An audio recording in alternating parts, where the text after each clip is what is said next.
আসসালামু আলাইকুম। কেমন আছেন সবাই? আশা করি সবাই ভালো আছেন। তো আজকে আমি আপনাদের সাথে শেয়ার করতেছি মোরগ রান্না। তো আজকে তো শুক্রবার, এইজন্য ভালো-মন্দ একটু না খেলে কি হয়? তো শুক্রবার মানেই ভালো-মন্দ খাওয়া। তো এইজন্য আমি মোরগটা রান্না করে নেব। এখানে মাংসের মসলাগুলো আমি ভালোমতো কষিয়ে নিতেছি। স্বাভাবিকভাবে যেভাবে রান্না করতে হয় আমি সেভাবে রান্না করি। তো পরিমাণ মতো সব কিছু আমি দিয়ে দিতেছিলাম। আর দেখবেন দেশি মোরগ বা দেশি মুরগি যদি রান্না করা হয় সেখানে যদি একটু মানে ঝোল বেশি বা ঝাল বেশি দেওয়া হয় তাহলে কিন্তু ভালোই লাগে।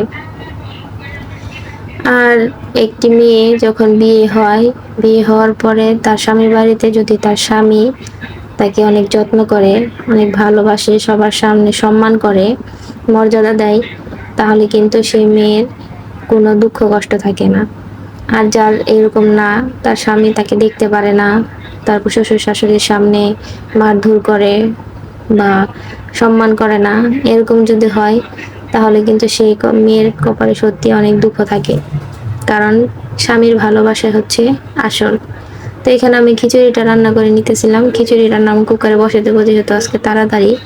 আমার ঘরের অনেক কাজ করা হয়েছে, আজকে শুক্রবার। শুক্রবারে আমি সব ধরনের মানে একটু ব্যস্তই থাকি, কাজ টাজ থাকে অনেক।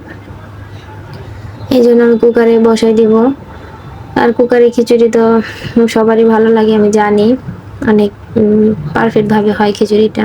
তো এদিকে মাংসটাও কষানো শেষ। এগুলো একটু পরে আমি ঝোলের পানি দিয়ে নিব। তো আমার প্রিয় ভাইয়েরা, আপনারা যদি বিয়ে করেন অবশ্যই আপনাদের স্ত্রীকে পারফেক্ট সম্মানটা দিবেন। তো খিচুড়ি আর মুরগির মাংস রান্নাটা কিরকম হইলো অবশ্যই আমাকে কমেন্টের মাধ্যমে জানাবেন। আল্লাহ হাফেজ।